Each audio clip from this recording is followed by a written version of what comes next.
పత్తి మిల్లులో ఉన్నాం. జిన్నింగ్ మిల్ ఇది, కావేరి జిన్నింగ్ మిల్లులో మనం ఉన్నాము. చిట్యాల దగ్గర ఇది పెద్ద కాపర్తి గ్రామము, చిట్యాల మండలం, నల్గొండ జిల్లాలో మనం ఉన్నాము. రోజుకు 250 టన్నుల పత్తి నుంచి పత్తి దారం అంటే లిడ్ అంటారు, అదేవిధంగా పత్తి విత్తనాలు వేరు చేసేటువంటి కెపాసిటీ కలిగినటువంటి పెద్ద మిల్లులో మనం ఉన్నాం. ఈ మిల్లు నిర్వాహకుల్లో ఒకరైనటువంటి కుమరవెల్లి సంతోష్ గారు మనతో పాటు ఉన్నారు. సంతోష్ గారితో వెళ్ళి మిల్లులో అసలు పత్తి రైతు తీసుకువచ్చిన తర్వాత పత్తి నుంచి వీళ్ళు ఏమేం చేస్తారు, అంటే లిడ్ ఏ విధంగా వేరు చేస్తారు, విత్తనం ఏ విధంగా వేరవుతుంది, లోపల ఏ ప్రాసెస్ జరుగుతుంది, తర్వాత పత్తి విత్తనాలు ఎక్కడికి వెళ్తాయి, ఆ పత్తి వేరు అంటే విత్తనం వేరు చేసినటువంటి దారం ఏదైతే ఉందో, లిడ్ ఏదైతే ఉందో అది ఎక్కడికి వెళ్తుందనే పూర్తి స్థాయి సమాచారం వారిని అడుగుదాం. సో ఇంత కెపాసిటీ మిల్లు రోజుకు ఎంత పని జరుగుతుంది, సంవత్సరంలో ఎన్ని రోజుల పాటు ఈ మిల్లులకు పని ఉంటుంది అనే పూర్తి స్థాయి అనుభవాన్ని వారిని అడుగుదాం. అదేవిధంగా ఒకసారి వెళ్ళి లోపలికి అంతా వెళ్ళి చూసి వద్దాము.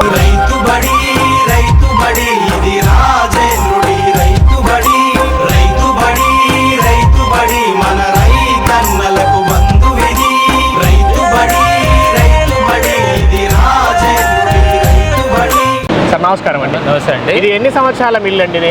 ఇది 10 సంవత్సరాల మిల్ అండి. 10 సంవత్సరాలు. 2015లో స్టార్ట్ అయింది. 10 సంవత్సరాలు కంప్లీట్ చేసి Kaveri ginning private Kaveri ginning industries private limited అండి. హైదరాబాద్ నుంచి విజయవాడ వెళ్ళే హైవే పైననే ఉంటుంది. సో ఇక్కడ దీని కెపాసిటీ ఎంత ఉంటుంది సార్ రోజుకి? ఇది రోజుకి 250 టన్నులు ప్రాసెసింగ్ చేసే కెపాసిటీ అండి. ఇది 250 టన్నులు అంటే రోజు అంటే 24 గంటల్లో. 24 గంటల్లో అండి. సో ఏంటంటే మాది 48 మిషన్స్, డిఆర్స్ అంటారు దీన్ని. 48 ఉంటాయా? 48 మిషన్స్. ఇవి పత్తి నుండి గింజ దూది సెపరేట్ చేసే మిషన్ ఏదైతే అంటారో దాన్ని డిఆర్స్ అంటారు. డిఆర్ అంటారు. ఆ 48 డిఆర్స్ అంటారు. ఈ 48 మిషన్స్ తోటి మనము ఒక రోజులో 250 టన్నుల పత్తి ప్రాసెసింగ్, 2500 క్వింటాల పత్తిని మనము రోజు ప్రాసెస్ చేస్తాం మనం. ఓకే, ఒకసారి లోపలికి వెళ్దామా సార్, ఎలా జరుగుతుంది? ఇదంతా ఉంది, ఇది రైతు తీసుకొచ్చిన పత్తి. రైతుల దగ్గర తీసుకొచ్చిన తర్వాత ఇక్కడ డంప్ చేసుకుంటాం. అక్కడ పేమెంట్ అయిపోయిన తర్వాత ఇక్కడ డంప్ చేసుకుంటాం. ఇక్కడికి వెళ్ళి మనము మిషన్ లోకి డంప్ చేస్తాం. అంటే జనరల్ గా రైతు పండించిన తర్వాత తన ఇంట్లో ఉంచుకొని తీసుకొచ్చిన పత్తి ఆయన ఎప్పుడైనా అమ్ముకుంటారు, తీసుకొని వచ్చి. మనం ఎక్కడి నుంచి కొంటాము? మనము రైతుల దగ్గరికి వెళ్ళి అంతా చుట్టుపక్కల రైతులు కానీ, నల్గొండ డిస్ట్రిక్ట్ రైతులు కానీ ఎక్కడైనా సరే వాళ్ళ నుంచి కొనుగోలు చేస్తాము. వాళ్ళ నుండి మనమైనా కొనుగోలు చేస్తామా నేరుగా, లేదు సిసిఐ కొనుగోలు చేస్తాం? సిసిఐ ఉన్నప్పుడు సిసిఐ కొనుగోలు చేస్తుంది, లేదు సిసిఐ లేదు ఉన్నప్పుడు మనం ప్రైవేట్ ఉన్నప్పుడు ప్రైవేట్గా కొనుగోలు చేస్తాము. ఇప్పుడు సిసిఐ అయిపోయింది కాబట్టి ఇది ప్రైవేట్. ఇప్పుడు ఈ ఇయర్ సిసిఐ అయిపోయింది ఇప్పటికీ ఇంకా కోర్స్ అయిపోయినట్టు, ఇంకా ఆల్మోస్ట్ పంట అయిపోయింది కాబట్టి సో మనం ఇప్పుడు ఈ పత్తి తీసుకెళ్తారు, ఏం చేస్తారు, ఎలా ప్రాసెస్ అవుతుందో ఒకసారి చూపిస్తారా? మళ్ళీ బయటకు వచ్చి మాట్లాడు. ఓకే అండి. మనం ఏంటంటే ఫస్ట్ అక్కడ రైతుల దగ్గర లోడ్, అక్కడ గేట్ దగ్గర ఎంట్రెన్స్ అయిపోయిన తర్వాత అక్కడ పేమెంట్ ఉంటుంది. అక్కడ అయిపోయిన తర్వాత ఇక్కడ డంప్ చేస్తారు. ఇల్లు డంప్ చేసేటప్పుడు కూడా మనం అంతా కూడా నీడలోనే ఉండాలా, షెడ్ కిందనే ఉండాలా? మాక్సిమం షెడ్ కిందనే ఉండాలి. ఏదైతే మాకు కెపాసిటీ దాటితే బయట అది ఉంటుంది. బయట కూడా ఉంచుతారు కొన్ని సందర్భాలలో, కానీ మాక్సిమం ఇక్కడే ఉంచుతాము. దీంట్లో కూడా మేము క్వాలిటీని బట్టి వేరియేషన్ చేసుకుంటాం. ఇప్పుడు ఏంటంటే రైతు తెచ్చిన పత్తి అన్నీ ఒకటే విధంగా ఉంటుంది కదా, కలర్ చేంజ్ అయి ఉంటుంది, అట్లా ఉంటుంది కదా.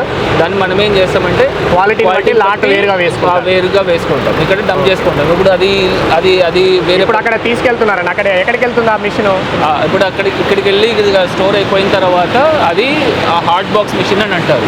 హాట్ బాక్స్ మిషన్ ఇదేంటంటే ఫస్ట్ స్టార్టింగ్ స్టేజ్ ఆఫ్ మనకి దూది గింజలు సపరేట్ చేయడానికి ఫస్ట్ స్టార్టింగ్ స్టేజ్. ఇందులో వేసిన తర్వాత ఏంటంటే ఇందులో రాళ్ళు ఏదైనా ఉంటే మిషన్ తీసేస్తుంది. ఏమైనా ఉంటాయి. ఇది స్టోన్ రిమూవింగ్ సిస్టమ్ అని ఉంది కదా. ఎందుకంటే stone removing system. Okay, stone removing system ఇందులోంచి ఇటు వచ్చేస్తుంది. దీనిలో నుండి ఇటు వచ్చేస్తుంది. ఓకే, రాళ్ళు వేరవుతాయా సార్? ఇప్పుడు కింద పడిపోతుంది. ఏంటంటే మనకి ప్రాసెస్ చేసేటప్పుడు చిన్న స్టోన్స్ ఉంటే ఫైర్ అయ్యే ఛాన్సెస్ ఉంటాయి కాబట్టి అట్లా కాకుండా ఉండడానికి ఈ రాళ్ళు కింద పడిపోతుంది. ఈ రాళ్ళు ఏమైనా ఉంటే ఇందులో కింద పడిపోతుంది. ఓకే, లోపలికి వెళ్దాం. ఇలాంటివి 48 ఉంటాయా? ఇలాంటి 48 మిషన్లు ఉంటాయి. 46, 47, 48. ఒక్కొక్క వరుసకి 12 మిషన్లు, 4 వరుసలు. అక్కడికి వెళ్ళి ఆ పైకి వెళ్ళిపోతుంది. పైకి వస్తుంది కాటన్. ఆ కాటన్ కిందికి వస్తుంది.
కాటన్ నుంచి వేరైన సీడ్ ఇక్కడ పడుతుంది. అవును, పత్తి రైతు పండించిన పత్తిలో వచ్చిన సీడ్ ఇది. ఓకే ఓకే, సీడ్ని వేరు చేసి ఇటువైపు ఆ మిల్ అంతా కూడా ఇటువైపు పంపించేస్తుంది. ఇదంతా మొత్తం ఇదంతా సీడ్ స్టోరేజ్ అవుతుంది ఇక్కడ. ఓకే ఓకే ఓకే, కాటన్ విత్తనం ఇట్లా చూసుకోవచ్చు. సో మనకు ఒక 100 కేజీల పత్తి రైతు తీసుకొచ్చిన తర్వాత వేసుకుంటే ఎన్ని కేజీల విత్తనం వస్తుంది, ఎన్ని కేజీల పత్తి దారం వస్తుంది? అది మొత్తము ఎట్లా ఉంటుంది అని అంటే తేమ శాతాన్ని బట్టి వస్తుంది. ఇప్పుడు మనము రైతు మైల పత్తి అని అంటుంటాం కదా, అప్పుడు మనకి 26-28 కిలోలు అట్లా వస్తుంది. ఇప్పుడు 31-32 కిలోలు ఏది దూది చెప్తున్నాను. దీనిలో మనకి 60% గింజలే ఉంటాయి. 57 నుండి 60-61% గింజలు వస్తాయి. 60 కేజీల వరకు సుమారుగా 60 కేజీల వరకు గింజలు వస్తాయి. తర్వాత 40 కేజీల వరకు 40 కేజీలు దూది రాదు. దాంట్లో 67 నుండి 31-32 కిలోల వరకు 10% ఎక్కడ పోతుంది సార్? అది అంత షార్టేజ్ పోతుంది. దాంట్లో ఇమ్మెచ్యూర్డ్ ఫైబర్ ఉంటుంది, మట్టి ఉంటుంది, స్టోన్స్ ఉంటుంది, అదంతా షార్టేజ్ కింద 10-12-13% పోతుందా? ఎప్పుడైనా పోతుంది. ఒక్కొక్కసారి ఇప్పుడు మనం మైలపత్తి అంటాం, అప్పుడు 15-16% కూడా పోయే ఛాన్సెస్ ఎక్కువ ఉంటుంది. పత్తిలో నిమ్ము శాతం ఎక్కువ ఉంటే మనకి షార్టేజ్ ఎక్కువ వస్తూ ఉంటుంది. పత్తిలో నిమ్ము శాతం ఎక్కువ ఉంటే షార్టేజ్ ఎక్కువ వస్తుంది, పనికొచ్చే మెటీరియల్ తగ్గుతుంది. అందుకే ఇప్పుడు సీసే వాళ్ళు కూడా మీరు ఆరబెట్టుకొని తీసుకురావాలి, నిమ్ము పత్తి తీసుకురావద్దు అనేది. అందుకే ప్రైవేట్ అయినా అంతే బాధ, సీసీ అయినా అదే బాధ ఉంటుంది. సో అందుకే మాక్సిమం డ్రై పత్తి ఉంటేనే తీసుకొస్తేనే బెటర్ అయిపోతుంది. ఓకే, సో ఇట్లా పత్తి అంతా కూడా గింజ అంతా కూడా ఇక్కడ పడిపోతుంది. అవును, మొత్తం 48 మిషన్ల నుంచి వేరైనటువంటి గింజ అంతా ఇక్కడికి వచ్చేస్తుంది. మరి దారం ఎక్కడ వస్తుందండి? పత్తిది దూది అంటారు. దాన్ని ఏమవుతుంది అని అంటే అది లింట్ అంటారు దాన్ని. అదే లింట్ దూది ఏదైతే అంటారో అది ఏమవుతుందంటే ఇప్పుడు సీడ్ కిందకెళ్ళి సపరేట్ అవుతుంది కదా, అట్లా కిందకెళ్ళి వెళ్ళి మాకు ఇప్పుడు మనం పత్తిలో మట్టి తీసేసాము, రాళ్ళు తీసేసాము. తీసేసిన తర్వాత దూదిలో కూడా మట్టి పదార్థం ఉంటుంది, ఎంతో కొద్దిగా ఉంటుంది. అప్పుడు ఏం చేస్తాం మనము, దానిలో లింట్ క్లీనర్ అని చెప్పేసి మన దగ్గర ఉంటాయి. ఇప్పుడు 2 వరుసలకు ఒక లింట్ క్లీనర్, అట్లా 2 లింట్ క్లీనర్ ఉంటుంది. దాని ఏంటి, ముందు గింజలు సపరేట్ అయిన తర్వాత అది లింట్ క్లీనర్లోకి పోయి దాంట్లో మట్టి ఏదైనా ఉంటే క్లీన్ అయిపోతుంది. దాని తర్వాత ప్రెస్కి వెళ్ళిపోతుంది. లింట్ క్లీన్ అయిన తర్వాతే ప్రెస్కి వెళ్తుంది. అప్పుడు అక్కడంతా ప్రెస్ అవుతుంది. ప్రెస్ అయ్యి ఒక బేలర్ లాగా వస్తుందా? అవును, ఒక కట్ట లాగా. అవును. సో ఆ కట్ట ఎంత బరువు ఉండొచ్చు సుమారు? అది యాక్చువల్గా 160 నుండి 165-170 కేజెస్ వస్తూ ఉంటుంది. ఎందుకంటే అది ఒక బేల్ టు బేల్, అది కూడా ఆటోమేషన్ సిస్టమ్ కాబట్టి వేరియేషన్ అవుతుంది. మాకు దీనిలో క్యాలిక్యులేషన్ 2 బేలు కలిపి క్యాండీ అని అంటారు. 355.6 కేజెస్ అని ఉంటుంది. సో దాన్ని బట్టి క్యాలిక్యులేట్ చేసుకుంటారు. అది 1 బేల్ అయినా 2 బేల్ అయినా అట్లా దాన్ని బట్టి క్యాలిక్యులేట్ చేసుకుంటారు. సో ఇప్పుడు ఇక్కడ సీడ్ వస్తుంది, అక్కడ మనం వెళ్ళే దగ్గర లీడ్ వస్తుంది. వేస్టేజ్ ఎక్కడ పడుతుంది? వేస్టేజ్ అటు సైడ్, అవతల వైపు, అటువైపు ఉంటుంది. దాంతో ఏదైనా ఉపయోగం ఉంటుందా? ఏమవుతుందని అంటే వేస్టేజ్ చాలా మట్టికి మళ్ళీ దాన్ని ప్రాసెస్ చేయాల్సి వస్తుంది. దాంట్లో నుండి గింజ దూది సపరేట్ చేసేసి దాన్ని ఏంటంటే కొద్దిగా తక్కువ రకము బట్టలు ఏదైనా ఉంటాయి కదా, మందం దారం లాంటివి కానీ, పరుపులకి కానీ, వీటికి కొద్దిగా తక్కువ ధర ప్రోడక్ట్స్ ఏదైతే ఉంటాయో అవి తయారు చేయడానికి ఉపయోగిస్తుంటారు. ఓకే, ఇప్పుడు మనం లిడ్ వచ్చే దగ్గరికి లిడ్ మొత్తం 4 వరుసలు అండి. అవును, 4 వరుసలు అండి. అటు 12 4 పైన రా కాటన్ క్లీన్ అవుతుంది. అవును, రా కాటన్ క్లీన్ అవుతుంది, డిస్పాచ్ అవుతుంది. దీనిలో సపరేట్ అవుతుంది. సీడ్ అటు వెళ్ళిపోతుంది. లింక్ దాని నుండి ఇందులోకి వస్తుందా కాటన్? ఆ పైప్ ఉంది కదా, అందులోకి వెళ్ళి విత్తనం వేరైన కాటన్ ఇక్కడికి వస్తుంది. విత్తనం వేరైన తర్వాత కింద నుండి ఇక్కడికి వచ్చేస్తుంది. ఆ పైప్ ఏదైతే ఉందో దాన్ని సక్షన్ చేసుకొని ఇందులోకి వచ్చేస్తుంది. ఇక్కడ ఏం జరుగుతుంది? ఇక్కడ ఇది లింక్ క్లీనర్ అంటారు. ఇది లింక్ క్లీనర్ ఏదైతే దూది ఉందో లింక్ క్లీనర్ ఉంది. ఇది దూదిలో ఏదైనా మట్టి ఉంటుంది కదా, షార్ట్ ఫైబర్ అనేది ఉంటుంది. ఇది ప్రాపర్ లేకుండా ఏదైనా ఉంటే దానిలో పత్తి అంటే ఇక్కడ పత్తి ఇది మొత్తము దూది మొత్తం అంతా సపరేట్ క్లీన్గా అయిన దూది అన్నట్టు. ఇది క్లీన్ అయిన దూది, అదే కాటన్. ఓకే. సో సో ఇది ఫైనల్గా రైతు పండించిన పత్తిలోంచి వేరు చేసినటువంటి లింట్ పత్తి. ఓకే, అంటే ఇందులో విత్తనం లేదు, విత్తనం వేరు చేశారు.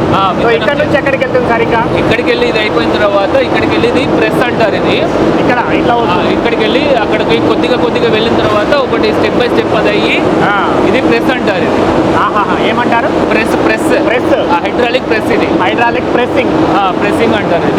ఇది ఇప్పుడు మనము మీరు చూసారు కదా దూదిని, ఆ లింట్ని ఇది 165 నుండి 170 కిలోలు ప్రెస్ చేస్తూ ఉంటుంది.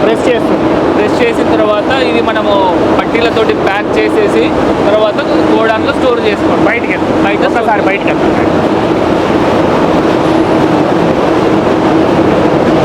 ఇట్లా దీన్ని తీసుకొని బయటికి ఇది అది అయిపోయిన తర్వాత ఇది వేయింగ్ చేసుకుంటుంది. ఇది ఇక్కడ వేయింగ్ చూసుకుంటారు ఎన్ని కిలోలు వెయిట్ చూసుకున్న తర్వాత ఇక్కడికి వెళ్ళి అటు స్టోర్ చేసుకుంటారు.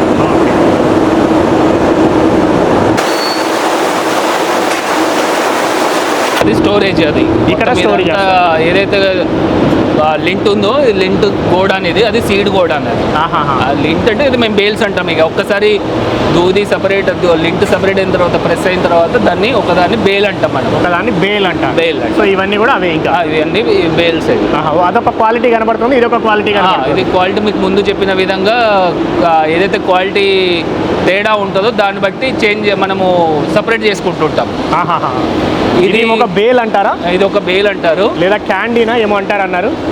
అది 2 బేలు కలిపితే క్యాండీ అనుకోండి. 2 కలిపితే ఒక క్యాండీ అంటారు. ఇది కాటన్ మిల్లింగ్ అది జనరల్గా అయితే మన దాని ప్రకారం ఒక బేల్. దీని నుండి మనం ఏం చేస్తాం, ఇక్కడ స్టోరేజ్ అయిన తర్వాత దారం తయారు చేసే వాళ్ళకి ఇది వెళ్తుంది.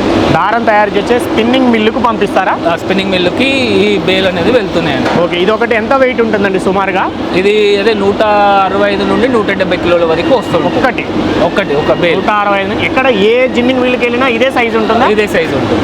కాకపోతే దీంట్లో మనకి ఇప్పుడు మాది బజాజ్ మిషనరీ. ఓకే, దాంట్లో నిఫా జాదు అని ఉంటే దాంట్లో సైజ్ వేరియేషన్ అవుతుంది కానీ వెయిట్ మాత్రం అదే. అంటే కొంతమందిది ఏంటి అంటే ఇట్లా పెద్దగా అవ్వడం, ఈ హైట్ తక్కువ. ఇది హైట్ ఇలా హైట్ తగ్గొచ్చు, విడ్త్ పెరగవచ్చు. కానీ 165 కేజీల వెయిట్ అనేది కామన్ గా ఉంటుంది. ఓకే, ఇక్కడికి వెళ్ళి అదే దారం తయారు చేసే స్పిన్నింగ్ మిల్కి వెళ్తుంది, గింజలేమో ఆయిల్ మిల్కి వెళ్తుంది. ఓకే, మొత్తం ఎన్ని సార్ మెషిన్స్ మనకు? డిఆర్లు అంటే ఏమంటారు? 48 ఉన్నాయి. సో ఈ 48 తోటి రోజుకు మనము 250 టన్నుల పత్తి నుంచి ఈ విధంగా దారం వేరు చేస్తాము. అంటే దారం కాదు, అదే దూది వేరు చేస్తాము. అదే విధంగా విత్తనాన్ని వేరు చేస్తాం. మళ్ళీ ఇది కాకుండా వేస్టేజ్ కూడా ఉంటుంది. ఓకే. సో ఇట్లా ఈ పత్తి తీసుకున్న తర్వాత బయటికి రావడానికి ఈ మిల్లింగ్ అంతా ప్రాసెస్ జరిగి ఇట్లా వస్తుంది. ఓకే, సో ఇప్పుడు cotton corporation of India CCI కొనుగోలు చేసింది అనుకోండి, ఇలాంటి బేల్స్ వస్తాయి కదా, వాటిని మీరు అంటే అప్పుడు ఏం చేస్తారు? మెథడ్ అంతా సేమే ఉంటుంది. వాళ్ళే వేయింగ్ ఉంటారు. మీరు కొనుగోలు చేసినా ఇదే పద్ధతిలో చేయాలి. వాళ్ళు కొనుగోలు చేసి ఇప్పుడు ప్రైవేట్కి ఏమో ప్యాకింగ్ ఏంటంటే ఇట్లా ప్యాకింగ్ ఉంటుంది. అదే ఒకవేళ CCI వాళ్ళ ప్యాకింగ్ ఏంటంటే ఇట్లా క్లాత్ ఇట్లా వచ్చేసి సెపరేట్గా ఒక క్లాత్ వస్తుంది. వాళ్ళది ఏమి ఇది మొత్తం ఏమి కనబడకుండా ఉండడానికి కొనుగోలు వాళ్ళే. కాటన్ కార్పొరేషన్ ఆఫ్ ఇండియా వాళ్ళ దానిలో రాసి ఉంటుంది. ఇది మాది కావేరీ ఇండస్ట్రీస్ అనేది ఇక్కడ ఉంది.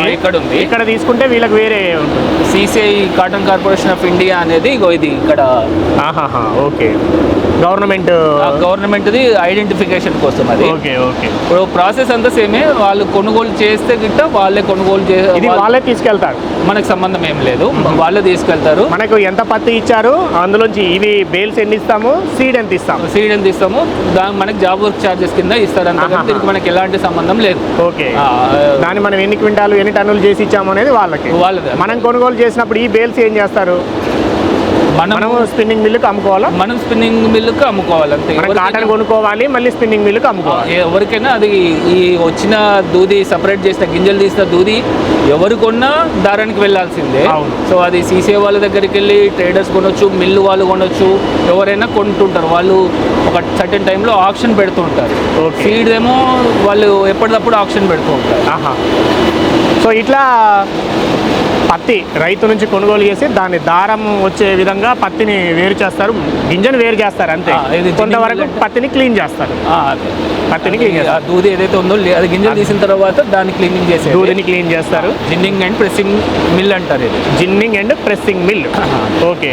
సో ఇప్పుడు రోజుకు 250 టన్నులు 2500 క్వింటాల పత్తిని మీరు కొనుగోలు చేసి ఈ విధంగా చేయగలిగే కెపాసిటీ ఉంది కదండి. మనకు పత్తి అనేది ఒక పంటనే వేసుకుంటారు సంవత్సరంలో. అవును. అసలు మన మిల్లుకి ఎన్ని రోజులు పని ఉంటుంది? ఇంతకుముందు మనకి ఏంటంటే రైతుకు దిగుబడి ఎక్కువ వచ్చేది. అప్పుడు 7 నెలల నుండి 8 నెలలు పని ఉండేది.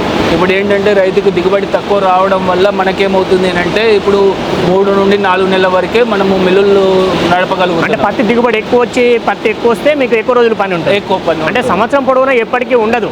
ఉండదు. మిగిలిన టైం అంతా మిల్లు క్లోజ్ ఉండాల్సిందే. మిల్లు క్లోజ్ ఉండాల్సిందే. ఇప్పుడు ఒక 4 నెలలు నడుస్తుంది. 4 నెలలు నడుస్తుంది. ఒక 2 నెలలు 3 నెలలు మనకు మెయింటెనెన్స్కి పోతుంది. ఎప్పటికైనా సంవత్సరం అంతా నడవాలి. సంవత్సరం అంతా నడవాలంటే సంవత్సరం అంతా పత్తి రైతుల దగ్గర అందుబాటులో ఉంటే నడుస్తుంది, మనం నడపగలుగుతాం. ఇంత మిల్లు పెట్టాలి అంటే ఇప్పుడు ప్రస్తుతం ఉన్న పరిస్థితుల్లో ఈ మిషనరీకి కానీ ఎంత ఖర్చు, ఎంత ఏరియా అండి ఇదంతా? ఇది 5.5 ఎకర్స్ అండి. 5.5 ఎకరాలు. మొత్తం కూడా ఈ షెడ్లు ఇవన్నీ మొత్తం ఏరియా కన్స్ట్రక్షన్. అవును. అయితే ఇప్పుడు ఇలాంటి మిల్లు పెట్టుకోవాలి అంటే అక్కడ ప్లేస్ని బట్టి వేరియేషన్ అవుతుంటుంది. 10 నుండి 15 crores అవుతుండొచ్చు అండి. 10 నుంచి 15 కోట్లు. అంటే అక్కడ భూమి కొనుగోలు చేసుకునే దాన్ని బట్టి. ఓకే. అదే భూమికి కూడా 10 కోట్లు అయ్యే సందర్భాలు కూడా ఉంటాయి. అవును. అట్లా అన్నప్పుడు ఇంకా ఎక్కువ అవుతుంది. అంతే. భూమికి మనం 15 కోట్లు పెడితే మళ్ళీ అది ఎక్కువ. అదే అట్లా. ఈ మిల్లింగ్ టెక్నాలజీలో చాలా మిల్స్ ఉంటాయి, చాలా కంపెనీలు ఉంటాయి. చాలా కంపెనీలు ఉంటాయి. బజాజ్, నిఫా, జాదు ఈ 3 కంపెనీలు అయితే ఉన్నాయండి. నిఫా, బజాజ్ ఇట్లా రకరకాల కంపెనీలు ఉంటాయి. ఫస్ట్ మనకి వచ్చినదేమో బజాజ్ కంపెనీ. సో మీరు మొదటి నుంచి అదే వాడతారు. ఓకే. సో ఇప్పుడు ఇట్లా రైతు నుంచి కొనుగోలు చేసే క్రమంలో రైతుకు మంచి ధర రావాలి అని అంటే జిన్నింగ్ మిల్లుకి కానీ సీసీఐకి కానీ పత్తి తీసుకొచ్చేటప్పుడు ఏం జాగ్రత్తలు తీసుకుంటే బాగుంటుంది? ఏదైనా ఇప్పుడు ప్రైవేట్కైనా సీసీకైనా రైతు పత్తి తీసుకొని రావాలంటే ఫస్ట్ నాణ్యమైన పత్తి తీసుకొని రావాలి. అంటే తేమ శాతం తక్కువగా ఉండాలి. తేమ శాతం తక్కువగా ఉంటే ఈవెన్ మన సీసీఐ వాళ్ళు కొన్నా కూడా ధర ఎక్కువ చెల్లిస్తారు, ప్రైవేటు వాళ్ళు కూడా ధర ఎక్కువ చెల్లిస్తారు. దానిలో నాణ్యమైన పత్తి లేకపోతే దానికి తగ్గట్టు ప్రాసెసింగ్ లో వేస్టేజ్ ఎక్కువ వెళ్తుంది కాబట్టి ఆటోమేటిక్గా ధర తక్కువ అయిపోతుంది. సో దాన్ని అంటే ఇప్పుడు ఖరాబ్ అయిన పత్తి మంచి పత్తి కలిపి తీసుకురాకూడదు. ప్లాస్టిక్ దాంట్లో తీసుకురాకుండా లూజ్గా తీసుకొని వస్తే అది బెటరు. తర్వాత తేమ శాతం ఆబ్వియస్గా తేమ శాతం తక్కువ ఉండాలి. కాయపత్తి అట్లా ఇట్లా ఉంటే కలిపి తీసుకురాకుండా సపరేట్గా తీసుకొచ్చినట్టు దానికి దాని ధర వస్తుంది, దీని ధర వస్తుంది. కలిపితే రెండు కలిపి కూడా తక్కువ ధర వచ్చే ప్రమాదం ఉంటుంది. ఇప్పుడు ఇందులో ఎంతమంది మనుషులు పని చేస్తుంటారు? అంటే ఎక్కువ మంది మనుషులతో పని ఉంటుందా? అట్లా ఏమి ఉంటుందండి. ఇప్పుడు మనకి ఒక షిఫ్ట్కి నడపడానికి మనకు లోపల 10 నుండి 15 మంది అవసరం పడతారు. లోపల ఏంటంటే క్లీన్ చేయడానికి, మిషన్లు క్లీన్ చేయడానికి, ఎయిర్ కొట్టడానికి, ఆ ప్రెస్సింగ్ దగ్గర పెట్టడానికి. సో 10 to 15 మెంబర్స్ ఉంటుంది. ఇక్కడ ఒక పర్సన్ ఉంటారు. ఏంటంటే ఇప్పుడు మిషన్ తోటి వేస్తాం, దాన్ని ఎప్పటికప్పుడు క్లీన్గా ఉంచుకోవడానికి, దానికి ఎప్పుడు ఇట్లా పత్తి దారలాగా ఉండకుండా క్లీనింగ్ ఉంచుకోవడానికి. సో క్లీనింగ్ అనేది చాలా ఇంపార్టెంట్. అబ్జర్వేషన్ కూడా ఇంపార్టెంట్. 10 నుండి 15 మంది ఒక షిఫ్ట్కి పడుతుంటారు.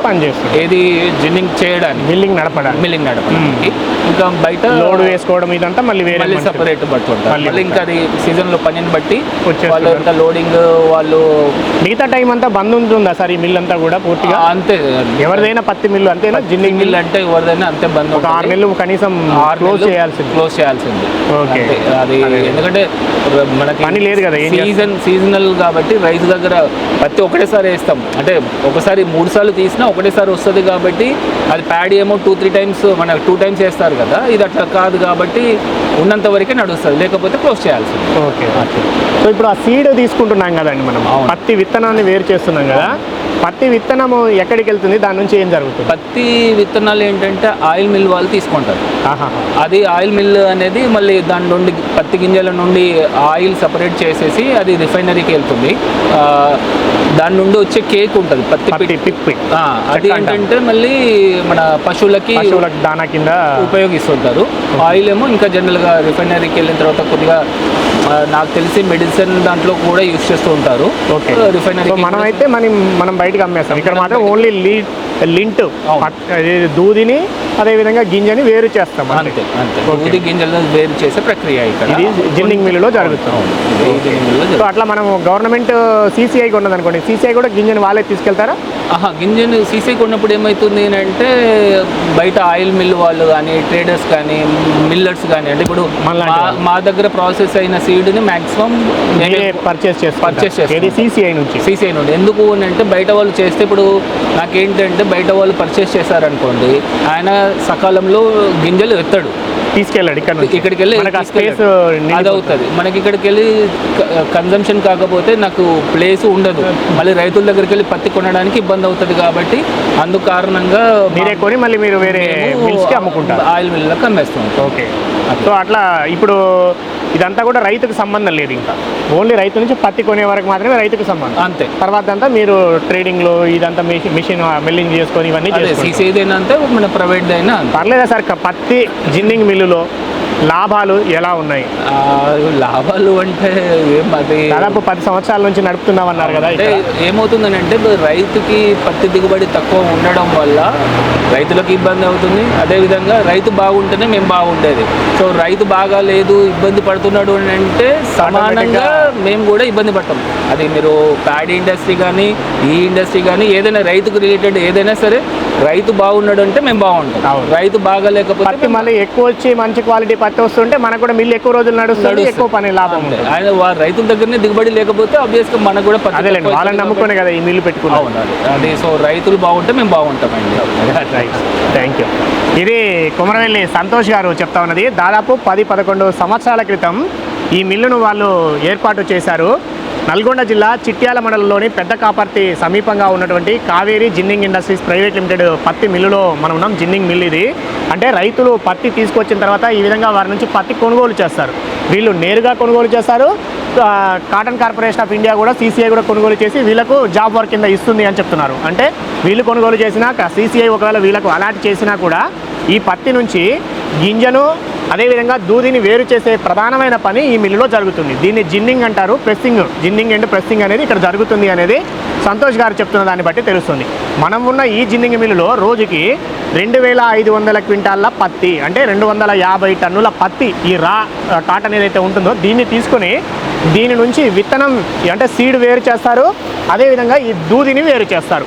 ఈ రెండింటిని వేరు చేసే క్రమంలో ఒక 60 కేజీల వరకు సగటున అంటే కాస్త ఎక్కువ తక్కువ రావచ్చు పత్తి క్వాలిటీ తీరును బట్టి విత్తనం వస్తుంది అని చెప్తున్నారు. అంటే ఈ దూదిని వేరు చేస్తారనమాట. సో ఈ విత్తనం అంతా కూడా మనం అక్కడ చూసాము, ఒకవైపు పడిపోతుంది. 100 కేజీల ఈ రా కాటన్ నుంచి సుమారు 60 కేజీల వరకు ఈ విత్తనం వస్తుంది. ఒక 27 నుంచి 30 కేజీల వరకు దూది వస్తుందన్నమాట, ఇట్లా క్లీన్ అయిన దూది. సో ఇది వచ్చే క్రమంలో దీని నుంచి వేస్టేజ్ కూడా ఒక 10 నుంచి 13% వేస్టేజ్ కూడా వస్తుంది అని చెప్తున్నారు. అంటే అందులో వచ్చే డస్ట్ కావచ్చు, రాళ్ళు కావచ్చు, కొంత సరైన పత్తి రాకపోవచ్చు. సో ఇట్లా చాలా వేస్టేజ్ కూడా ఉంటుంది అని అంటున్నారు. ఆ వేస్టేజ్ అంతా కూడా సెకండ్ క్వాలిటీ కింద వెళ్ళిపోతుంది, కొంత పనికి రాకుండా కూడా పోతుంది అంటున్నారు. సో ఈ విత్తనం ఏమో ఆయిల్ మిల్స్కు వెళ్తుంది అని చెప్తున్నారు. అదేవిధంగా ఈ దూదినంతా కూడా బేళ్ళు కట్టించేసి మళ్ళీ స్పిన్నింగ్ అంటే దారం చేయడానికి వెళ్తుంది అని చెప్తున్నారు. సో దారం అంటే మనం వేసుకునే బట్టలు ఏవైతే ఉన్నాయో ఈ బట్టలన్నీ కూడా వేసే దారం నుంచే కాబట్టి ఆ దారం తయారీ కోసం స్పిన్నింగ్ మిల్లుకి ఇస్తారు. సో ఆ స్పిన్నింగ్ మిల్లుకు సప్లై చేస్తూ ఉంటారు. సో అందుకని వీళ్ళు 24 గంటల్లో 2500 క్వింటాల పత్తి నుంచి ఈ విధంగా విత్తనాన్ని దీన్ని వేరు చేస్తుంటారు. ఇందుకోసం వీళ్ళ దగ్గర 48 డిఆర్ అంటే ఈ పత్తి నుంచి విత్తనం వేరు చేసే మిషనరీ 48 యూనిట్లు కలిగినటువంటి మిషనరీని వీళ్ళు ఏర్పాటు చేసుకున్నారు. దాదాపు 10 సంవత్సరాలుగా నడుపుతున్నారు. అయితే ఈ మిల్లులకు రోజు సంవత్సరం పొడవునా పని ఉండదు అని అంటున్నారు. పత్తి ఎక్కువ అందుబాటులో ఉండి పత్తి ఎక్కువ దిగుబడి వచ్చి ఎక్కువ పత్తి మిల్లుకు వస్తే మాత్రం 6 నుంచి 7 నెలల పాటు పని ఉంటుంది. ఒకవేళ పత్తి దిగుబడి తగ్గిపోయి రైతులకు పంట సరిగ్గా రాక వాతావరణం అనుకూలించక పత్తి సరిగ్గా రాలేదు అనుకోండి, ఆ సంవత్సరం కేవలం 4 నెలలు మాత్రమే 5 నెలలు మాత్రమే పని ఉంటుందని చెప్తున్నారు. ఈ సంవత్సరం పత్తి సరిగ్గా పండలేదు, అకాల వర్షాలు కురిశాయి, కొన్ని ప్రాంతాల్లో ఇబ్బంది అయింది, అందువల్ల పత్తి సరిగ్గా లేదు. కాబట్టి ఈసారి ఎన్ని నెలలు పని ఉంటుందండి? ఏ నెలలో స్టార్ట్ అవుతుంది? జనరల్గా సెప్టెంబర్ అక్టోబర్లో స్టార్ట్ అవుతుంది. ఇప్పుడు అయిపోయినట్టే. ఈరోజు కూడా మేమైతే ఇక్కడికి వచ్చాము, ఫిబ్రవరి 6-7 తారీఖులో ఉన్నాం. ఇక్కడ పత్తి ఈరోజు అయితే రైతులు ఎవరూ తీసుకురాలేదు. సీసీఐ కూడా దాదాపు కొనుగోలు కేంద్రం క్లోజ్ చేసింది. కాకపోతే ఎవరైనా వస్తే వాళ్ళు నేరుగా కొనుగోలు చేస్తామని చెప్తున్నారు. ఇట్లా ఈ పత్తినంతా కూడా తీసి మళ్ళీ పంపిస్తుంటారు. అందుకని వీళ్ళకి ఒక 4 నెలలు 5 నెలలు మాత్రమే పని ఉంటుంది. గతంతో పోలిస్తే ఈ పత్తి మిల్లుల ఏర్పాటు అనేది ఇప్పుడు వీళ్ళైతే ఇక్కడ ఒక 5-5.5 ఎకరాల భూమిలో విస్తీర్ణంలో దీన్ని ఏర్పాటు చేసుకున్నారు. ఈ పత్తి మిల్లు ఏర్పాటు చేయాలి అని అనుకున్న వాళ్ళకు అక్కడ వాళ్ళు కొనుగోలు చేసే భూమి యొక్క ధర మీద ఆధారపడి 10 నుంచి 15 కోట్ల రూపాయల వరకు, అంటే అక్కడ మనం భూమికి పెట్టుకునే ధరను బట్టి ఉంటుంది అని అంటున్నారు. సో దాని నుంచి ఈ విధంగా మనం బేళ్ళు తీసుకొని డైరెక్ట్గా పత్తి వీళ్ళు కొనుగోలు చేసినప్పుడు వీళ్ళేమో బేళ్లను మళ్ళీ బేళ్ళు అంటారు, దాన్ని 2 బేళ్లను కలిపితే దాన్ని ఒక క్యాండీగా చెప్తూ ఉంటారు. ఒక్కొక్క పత్తి దూది తీసిన వాటి క్యాండీ బేల్ బరువు సుమారుగా 160-165 కేజీల వరకు వస్తుంది సగటున అంటున్నారు. రెండు కలిపితే ఒక క్యాండీ బరువు అయితే 370 కేజీల వరకు రావాలి, 350 కేజీలు అట్లా రావాల్సి ఉంటుంది అని చెప్తున్నారు. సో ఈ రకంగా జిన్నింగ్ మిల్లులో ప్రాసెస్ జరుగుతుంది. పత్తి రైతు తీసుకొచ్చిన తర్వాత గింజను దూదిని వేరు చేస్తారు. ఈ తీసుకెళ్లిన దూది నుంచి దారం తీసే ప్రక్రియ అంతా కూడా స్పిన్నింగ్ మిల్లులో జరుగుతుంది. దాన్ని కూడా ఒక సందర్భంలో వెళ్ళి స్పిన్నింగ్ మిల్లులో రోజుకు ఎంత జరుగుతుంది, అక్కడ ఏ విధంగా పని జరుగుతుందనే విషయాన్ని కూడా మీ అందరికీ చూపించే ప్రయత్నం చేస్తాం. మరొక వీడియోలో మరొక వ్యవసాయ సంబంధిత విషయంతో మళ్ళీ కలుద్దాం. అంతవరకు సెలవు, నమస్తే.